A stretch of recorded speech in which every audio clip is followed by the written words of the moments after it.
God bless everybody. Today it is October 12th of 2025.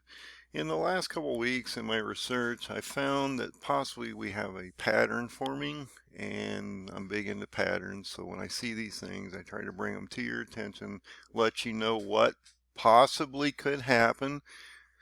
And I say possibly because I don't have a crystal ball. I don't know for sure what's going to happen in the future. All you can do is look at history and events that are reoccurring from year to year, and whether that's going to affect you as you move forward into the future. And I have a potential for one of these events on October 14th of 2025 I wanted to bring to your attention. So before I get into this, I want to bring to your attention that on endofdaysurvival.com I've updated my Paradigm 2030 chart. It's this fifth PDF. When you click on that link, it will actually take you to the Paradigm 2030 chart. This chart is a real-time chart built into the Shemitah cycle between September 27th of 2022 and September 9th of 2029, and has been charting real-time events for the last 3 years. You're approximately in this area of the chart right now, and we will have to see what happens as we move forward in the Middle East, as this Gaza ceasefire probably will not make it through its first phase. I did update this during the Feast of Trumpets on September 24th of 2025, and now it's been applied to the site, so you can actually go out and see that.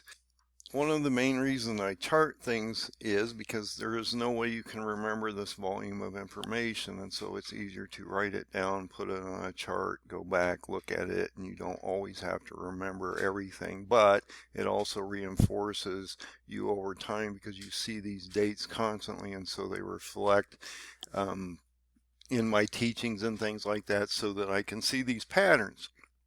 So when I was updating that chart, I realized that we have a pattern forming. It's occurred for 2 years. We'll see if we have a third event occur on this Shemini Atzeret in October 14th of 2025, which is 2 days from now. So if you've been watching my videos for the last 8 years, you'll realize that I'm working off a Paradigm 2030 chart. One of the things that I had to rectify was when you go into the chapters of the Bible and it gives you a day, month, year of a king and an event, I had to take that from the Gregorian calendar dates that we use today, cross over into the Hebrew dates, and find out that if you follow the Hebrew calendar dates, you're going to see reoccurring events that tend to happen consistently on their calendars.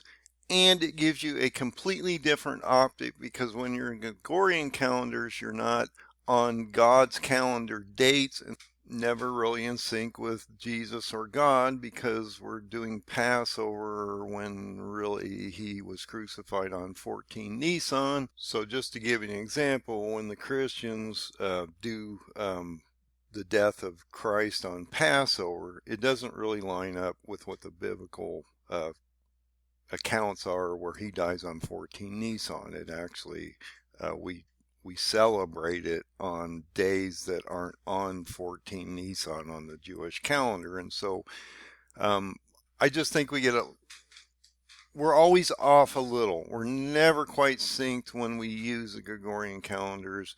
And I found that out building the charts, because when I found the original date stamps to these 4 kings of the past to 4 kings of the future, reflecting them exactly today, from the past to the future, in the time of position and the time they've been in position of these leaders today, I realized that when I converted them to the Gregorian or from Gregorian to Hebrew calendar dates, it mattered. And actually it was interesting, because when I had done the video a few weeks prior to the October 7th, 1923 attack, I had slotted a specific 3-week period. Because when you go into Daniel 10, it talks about how Daniel has a vision on Tishrei 24. That would have been on October 9th of 2023 in that year. So when you look at Daniel 10, and I'm not going to take you there or this video would take too long, but what it basically states is in Daniel 10 that Archangel Michael has been fighting Iran or Persia for 21 days. He then comes with Gabriel, gives a vision to Daniel, interpreted through Gabriel, that Michael's been fighting Persia for 21 days, and that he would then go back after the vision, fight Iran again. So we're waiting for that secondary attack. So Archangel Michael would be going back to fight against Iran. Israel is in the process of possibly doing another attack on Iran soon. And then he says clearly that after he goes back to re-attack Iran in that secondary event, God says then he would bring in what? Turkey or Yavon. Okay, so we're going to get ready to watch Turkey enter this because Turkey's at about the end of its rope. And they have threatened Israel with a heavy price to pay if the Gaza ceasefire collapses at this moment in time, and that could happen in the next few days. I'm not sure that they'll actually get through the hostage release or into the second phase without this breaking down, as you're going to see. So I had just realized that I needed to convert the Gregorian calendars to Hebrew dates. And I was in that process right before this attack occurred. And so I was off just a little bit on my dates, but I had slotted an event that would occur between September 18th and October 9th of 2023 based on the Tishrei 24 date stamp in Daniel 10 and how it reflected that king in the beginning of the chapter. So I do believe the Paradigm 2030 chart is proper and correct in general if I've interpreted all the paradigm date stamps correctly, and that he's given us a survival manual to the end, and it will take us through the Shemitah cycle, and if you follow it, it's extremely accurate. And I can give you an example of that right now. And I'm not saying anything about me. He built this in the book. I just happened to figure out what he was talking about. And we all have that ability if we listen to God closely enough and have the endurance to actually try to figure it out.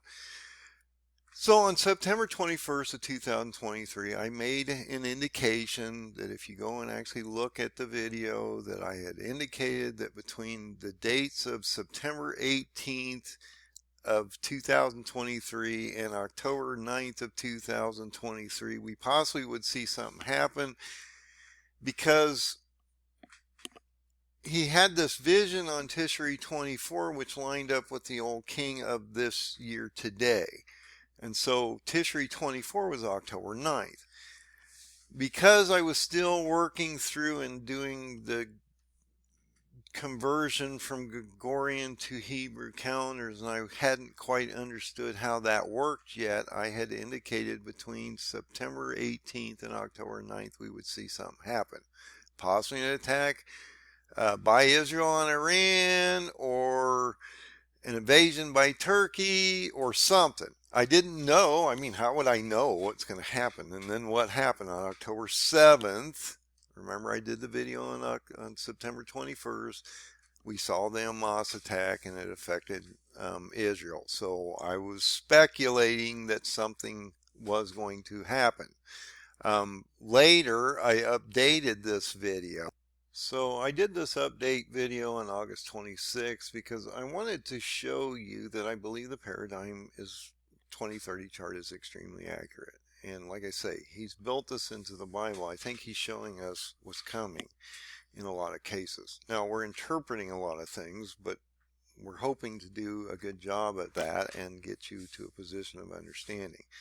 So like I say, he was attacking him for 21 days. If you look at September 16th of 2023, which was the Feast of Trumpets, you add 21 days. That actually took you to October 7th. Okay, so you can see that here. And he has the vision on Tishri 24, which was October 9th of 2023. So I had speculated that we were going to see something around that time. But once I went back and actually looked at it, could I have pinpointed the actual date based on the paradigm stamp that he put in the book, and we could have known exactly what was getting ready to happen? Now, I knew that it had to do with Persia or Iran. And if you think about it, Iran was controlling Hamas and Hezbollah through proxies. And so it would make sense that this could be the case. The other thing I wanted to point out on that original video on September 21st, 2023 is we had that original invasion by Turkey into Syria and Iraq actually on October 9th of 2019. This is extremely, and you sort of wonder about that Tishri 24 date and October 9th, how these things line up. This is extremely important because if you go back and look at this date, what had just occurred, October 6th of 2019, Trump pulled the troops out of Syria. Then on October 9th, Turkey invades, sets up the two 30-mile buffer zones in Iraq and Syria and has been there since. And in mid-October, we started to see COVID come out. And then it was a global pandemic by the beginning of the year 2020. We are seeing possibly a mirroring event that's occurring this year compared to in 2019. This year, Trump pulls the troops out of Syria and Iraq just in the last few weeks. Erdogan is probably getting ready to fill the vacuum if the ceasefire falls apart, and then we will possibly see another more lethal COVID event going into October, into the end of this month, into the end of the year. And so that's something I wanted to bring to your attention. And so that's what I mean. When you look at these dates and you start to realize that there's these reoccurring similar dates from year to year that could be occurring and affecting us now, we should pay attention to these things. So the first Shemini Atzeret that I want you to be aware of was the attack of October 7th of 2023 and how that affected Israel.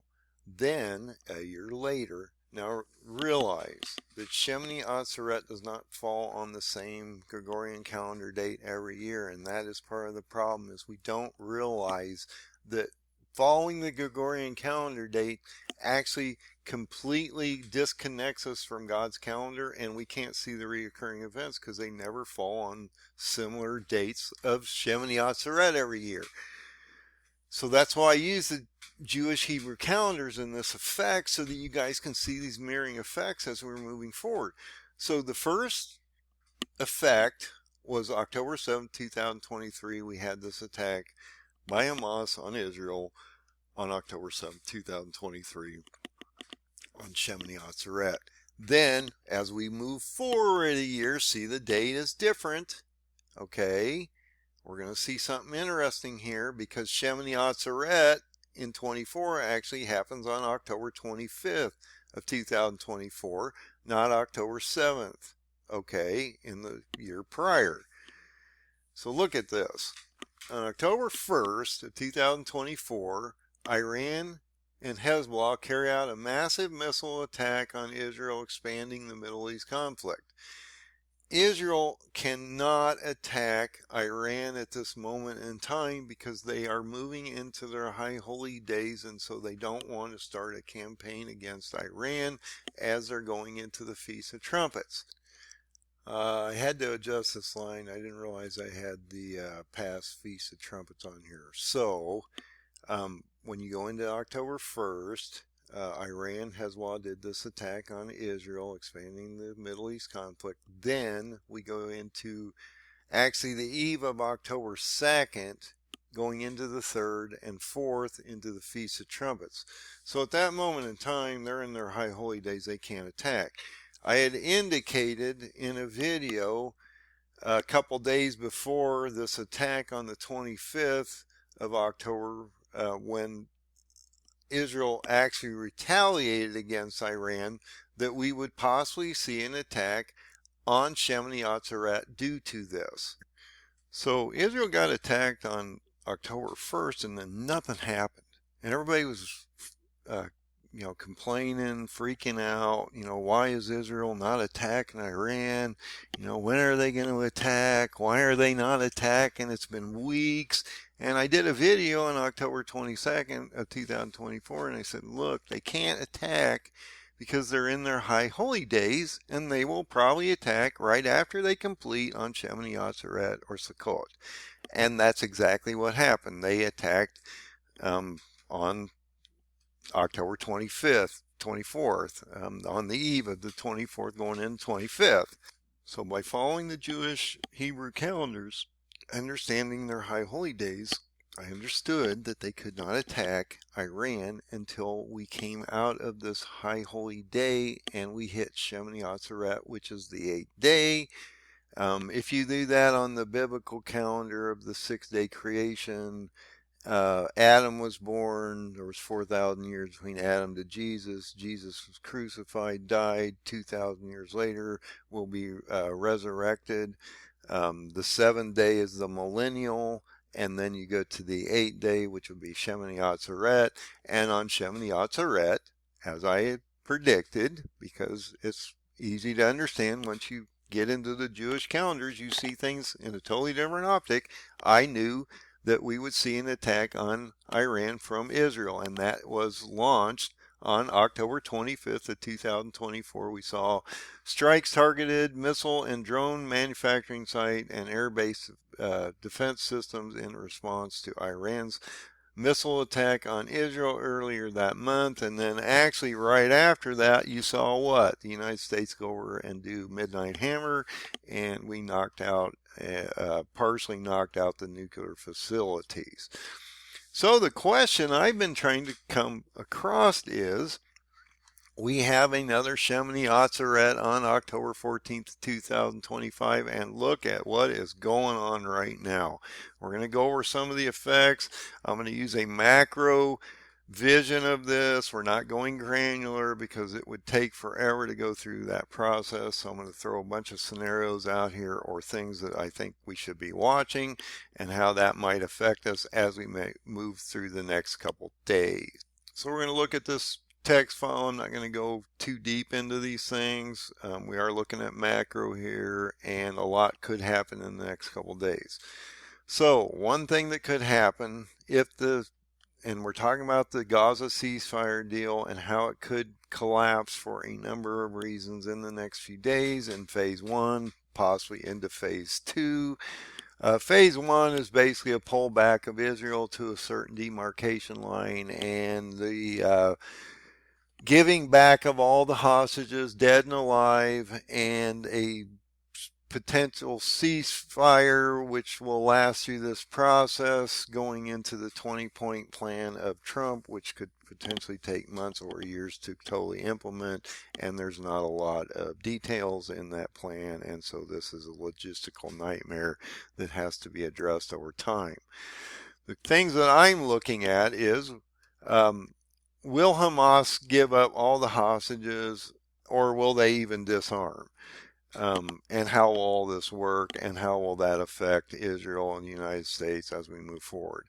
So Hamas probably will not disarm. They basically stated they're not going to. They're backed by Qatar, Egypt, actually Turkey, Sunni nations that are backing them right now. Turkey considers them a legitimate government, so they don't consider this to be a problem, and they actually back them. Hamas just recently, in the last 24 to 48 hours, has recalled 7,000 members of their security forces to reassert control over the area of Gaza as the Israelis push back in the process of getting their hostages back, which is part of the details of the plan. But Hamas should not be reasserting control of Gaza and refortifying 7,000 members into these areas, which we're going to see Israel's going to probably have to go back in and deal with. Will Hamas give up all the hostages at once? Will they try to do a partial deal? Will we find that they can even find all the hostages? They're not sure that Hamas can even locate or return all the remains of the deceased hostages or all of the hostages completely, and so this could be something they try to pare back. Hamas tries to do a partial release of hostages and dead bodies or whatever, and also this would give them protracted time to reinstall these forces into Gaza before Israel realizes that they're not being honest and that they have to break this hostage deal, or in general Hamas could just break it because they're not fulfilling the terms of the agreement, or either side are not fulfilling the terms of the agreement. We just don't know how this is going to happen. Trump and Israel both have demanded the release of all hostages quickly. We indicate at this time that this will happen early midday on Monday, October 13th, 2025. Shemini Atzeret is October 14th, so this could break down in the next 24 to 48 hours, and we could potentially see this ceasefire totally collapse, or this could go off. We could get into the second portion of the ceasefire, phase 2, and we'll see how that moves forward. But there is a lot to the first phase that could go wrong. Israel, on the other hand, in the first phase is supposed to pull back to a certain demarcation line. And will they do that? Will they stay in that position? Will there be no attacks on either side of this equation while the hostages go through? Hopefully Israel will get all their people back, and then we'll have to see how that occurs in the future, because we could see another retaking of hostages, as you will see as we move forward. It's unlikely that Israel's going to pull completely out of Gaza because they want to maintain control of these corridors and different areas and components so they can control Hamas in general, and they don't want Hamas to refortify. And like I say, if you get down here, would they immediately capture new hostages to stay in power and then use that as a trump card against Israel to resume this continual fighting? Because Hamas's written goal, is to eliminate the nation of Israel as a whole. So they're ideologically driven, and they're not going to remove that from the equation. That is ingrained into their generational issues of radicalism. If you go into the history books, and this is why I say you need to go look at your history, and the Bible gives you a lot of this history, so you need to, if you've been reading it, you would understand what I'm going to say here. And I've talked about this many times. Actually, I believe this could be the event that could be the game changer. Isaac Herzog right now is out in a lot of different areas doing speeches and things like that, and if he were to be captured in a compromising position like it did in the past, because I look at Isaac Herzog as Jehoiakim today based on the king of the area he controlled and the years he controlled it. Isaac Herzog reflects Jehoiakim exactly today to the king in the past. We could see, as we did in the past, historical records describe 2 invasions by Judah by Nebuchadnezzar of Babylon. And I talk about these 2 sieges, one in March of 26 and one in June of 26, as we get into an Antichrist phase. There is some conflicting reports on how this happens in history, but if you go to the biblical accounts, it states that Jehoiakim is put into captivity for 3 years, and then he comes out and rebels against Nebuchadnezzar, or in this case would be Antichrist. Interesting that right after the Battle of Carchemish, which was when the Kurds collapsed and go to Erbil, Iraq, and end up down in Persia, Iran for Daniel 8, when we see the Kurds and the Persians align, they're destroyed. If you go to my paradigm map, the Battle of Kargamesh happened in May. Interestingly, I had predicted that something would happen to the Kurds in May because this is when it happened in the history books, and I had put this on the Paradigm State stamps prior to that we would see something happen to the Kurds in May, and this would affect them, and it did. They collapsed completely to the past the Euphrates, into the eastern part of Syria. Now Turkey is in the process of using the Syrian forces that they're a proxy to, because Syria, once they were overtaken in November, December, Turkey came down in, started to control them, have set up defensive pacts since then, and now control Syrian forces, which are in the process of getting ready to go and attack the Kurds. That is in the process of happening at this very moment in time. I've talked about that star alignment and how all that would occur around October. Also, if you go into the Battle of Gaugamela, that occurred in October, where Alexander went up, actually attacked the Kurds or the Medes in October, which forced them down into Persia, Iran, which then is similar to a Daniel 8 effect of today, where you'll see the Kurds collapse from Erbil, Iraq to Iran. You'll see the Persians and the Kurds align, and then Turkey will smash them. By January 2026, because the Battle of the Persian Gate actually occurred in January of 2026. Actually, I believe it was January 20th of 2026, based on history books. When you look at King Jehoiakim, and this is where it gets interesting,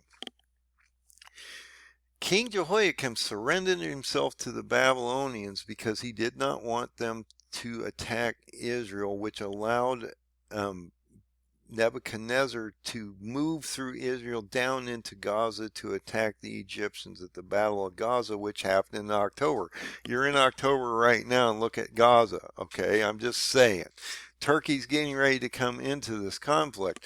Could we see Isaac Herzog captured or something crazy like that, which would then put him into captivity? And it indicates in the book of Chronicles that Nebuchadnezzar bound Jehoiakim in bronze chains and took him back to Babylon for up to 3 years. Okay? So you need to understand that this is a possible mimicking event that could have happened in the future, in the next month or so, would be my suggestion, because Erdogan has to get into this battle soon to get down into Gaza and to get to Iran once the Kurds collapse in January, by the end of January of 2026. This is all real-time events happening now. You can look at it in the past, but they're reoccurring now, and he's telling you these are mirroring events that are getting ready to happen. So another thing that I want to point out is we've never seen the ceasefire in Gaza ever hold up more than a couple months or even a few days. It's always a breakdown. They always shoot missiles and things at each other, or they do not come to terms of the agreement, and then it collapses, and then they all end up back in the same place, which is probably where we're getting ready to happen. Would Israel use this date to attack Iran again prior to the year in 2024 when they attacked a year prior to that on Shemini Atzeret?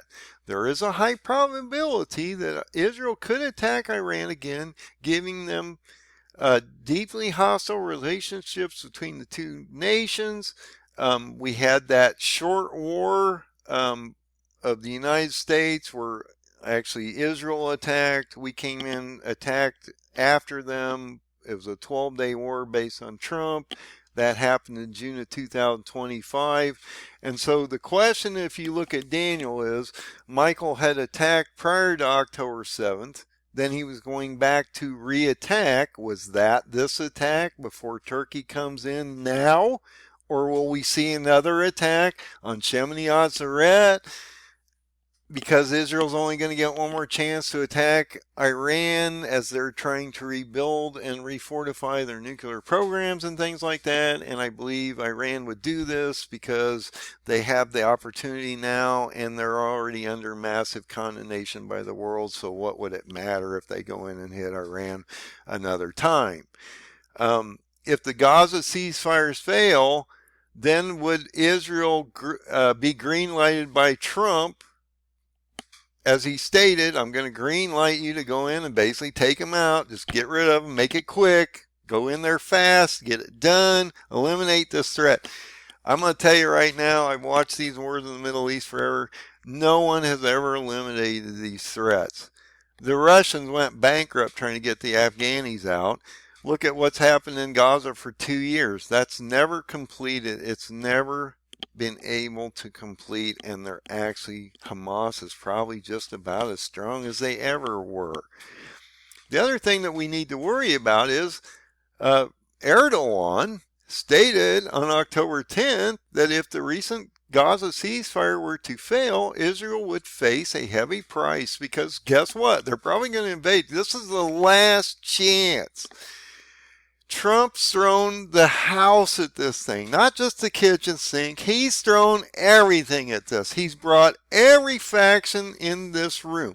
Arabs, Muslims, Jews, Christians. He's given everybody something because he's the deal maker, which is awesome. Everybody needs to get something out of this deal to get peace, but it's not a peaceful transition when the other side is radicalized for centuries to hate Israel and that this is going to probably completely collapse. And you got the Egyptians, which are not in a really good place with Turkey because they just had some recent naval exercises after 13 years of thawing because originally the Muslim Brotherhood controlled Egypt, and then we overthrew, with the help of other groups, the Egyptian government or Muslim Brotherhood and put al-Sisi in there, and Erdogan has not been happy about that situation since.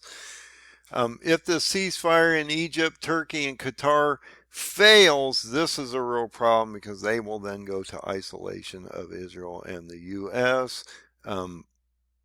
Trump states we're not putting troops in, but we will fortify Israel with weapons to make sure they can continue this problem. And this is a problem. When you bring Qatar and Egypt in the room, you bring the Egyptians and the Arabs in the room, okay? And I've talked about this on a number of videos. Could we possibly see an oil embargo? In 1973, the oil embargo was a decision led by the Arab-led Organization of Petroleum Exporting Countries, or OPEC, to halt oil export to nations that supported Israel during the Yom Kippur War of 1973. So think about that. You had the 1967 Six-Day War, which was Arab. Israeli won.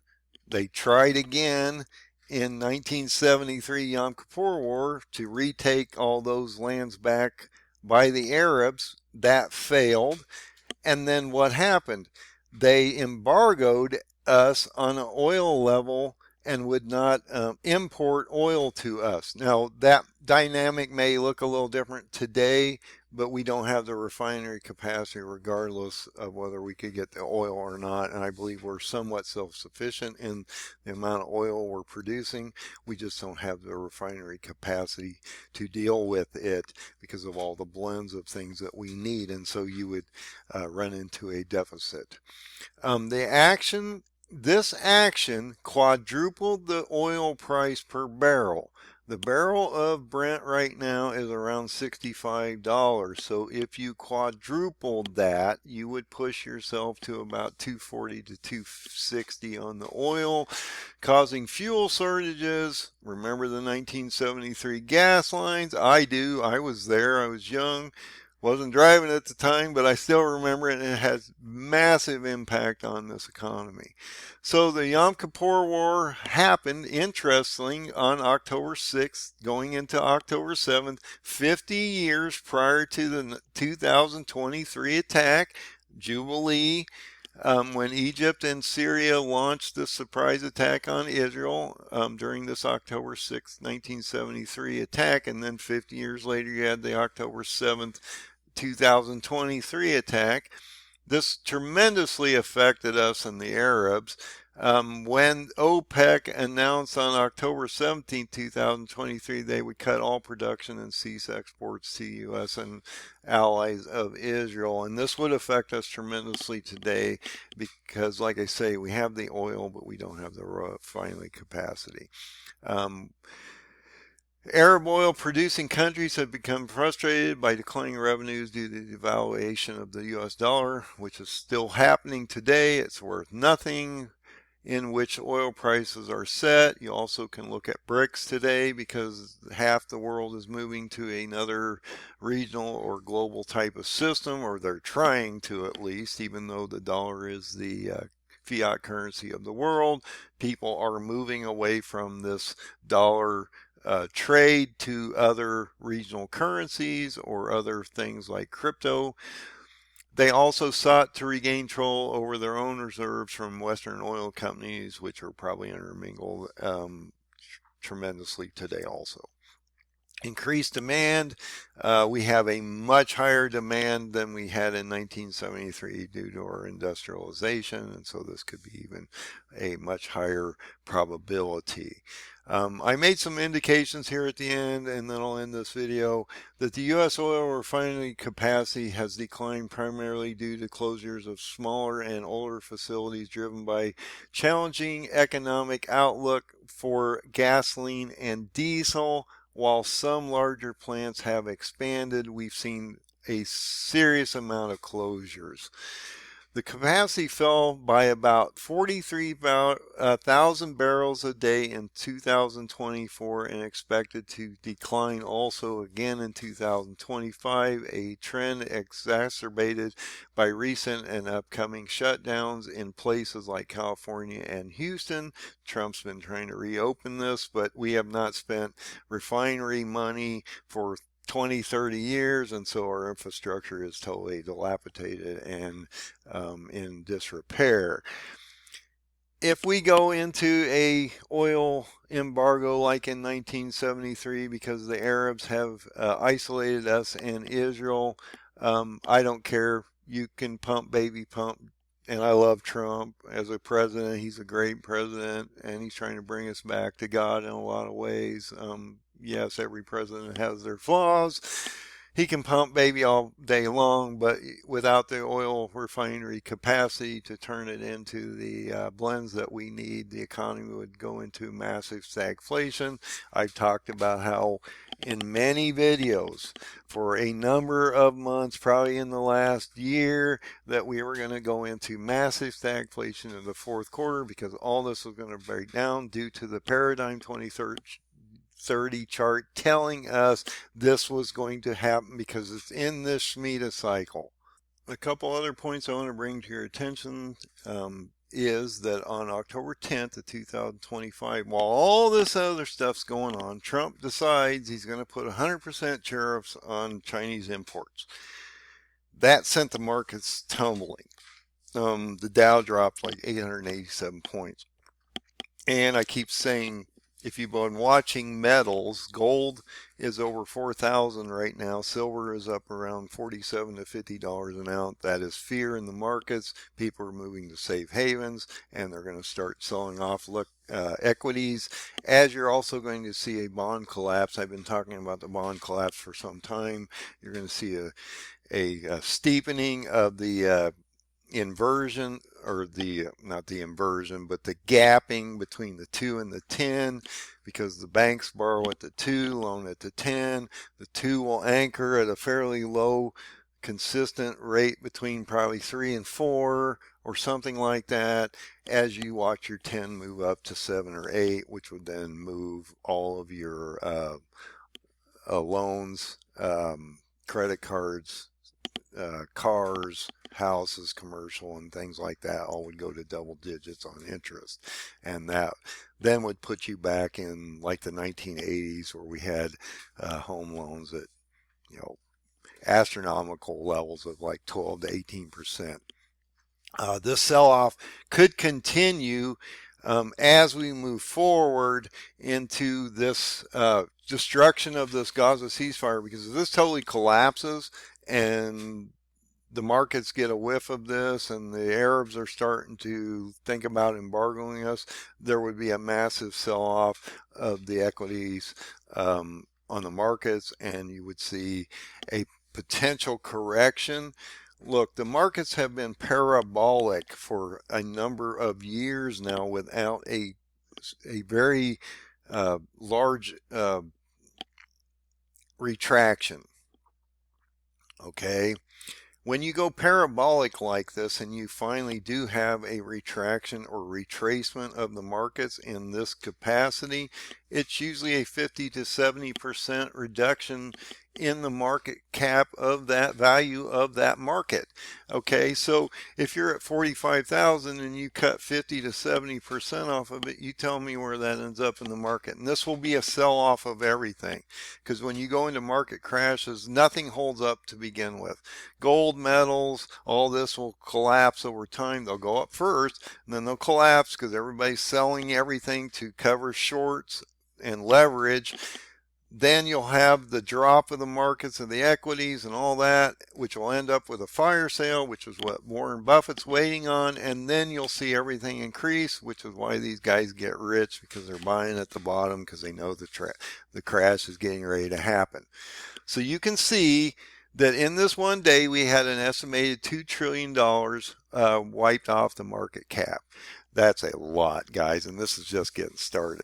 The other thing that's going to blend into this at the very end of this, as we're going into the end of this week, into Saturday, Sunday, is you have another massive, probably no kings protest against Trump and his what they call dictatorship, because he's going in and trying to control crime and all these different things that the Democrats would never deal with.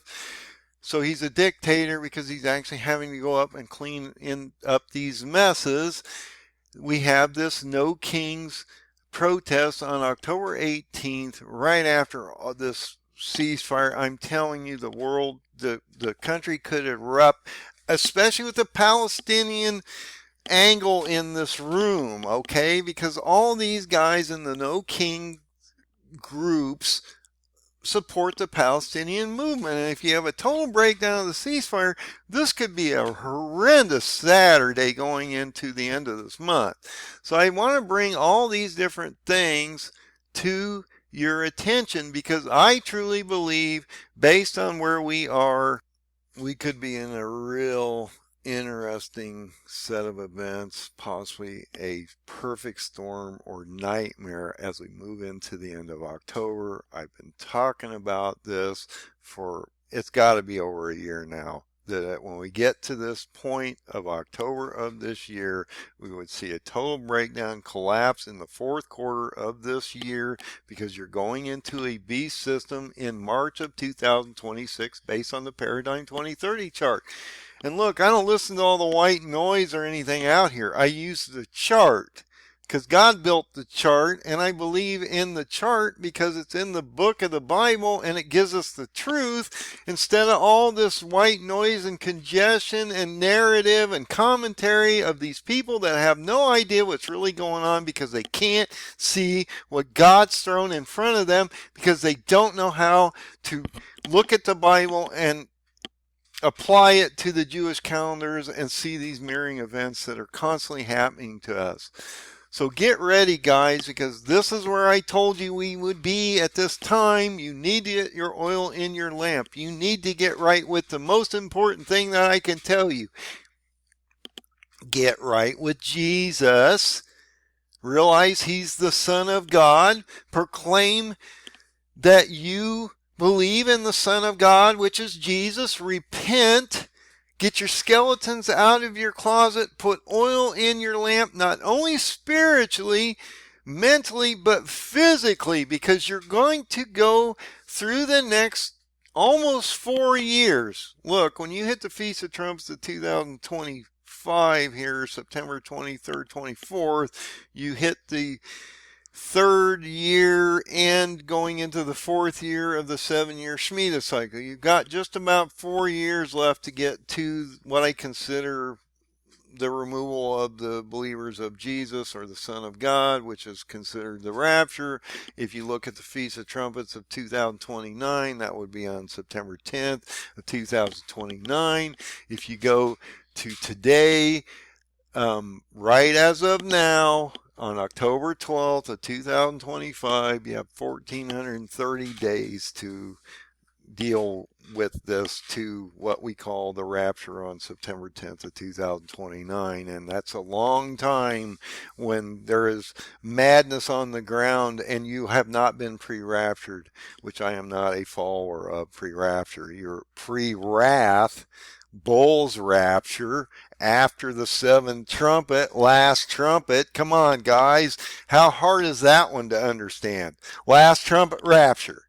He clearly tells you, but then you go to the Darby Schofield nightmare of the 1800s and realize, oh, somehow we're going to get a safety blanket, a comfort blanket that's going to take us out here early. Have you looked around you, people? Have you seen what's going on? Do you see Israel totally under duress? Do you see Turkey ready to come into here? Do you see the whole Middle East melting down? The financial markets melting down? The insanity of the just pure evil events that are happening across the globe.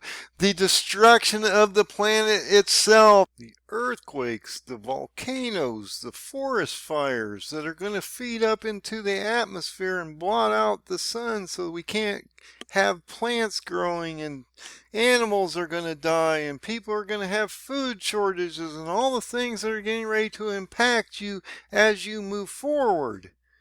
You're going into a digital ID system.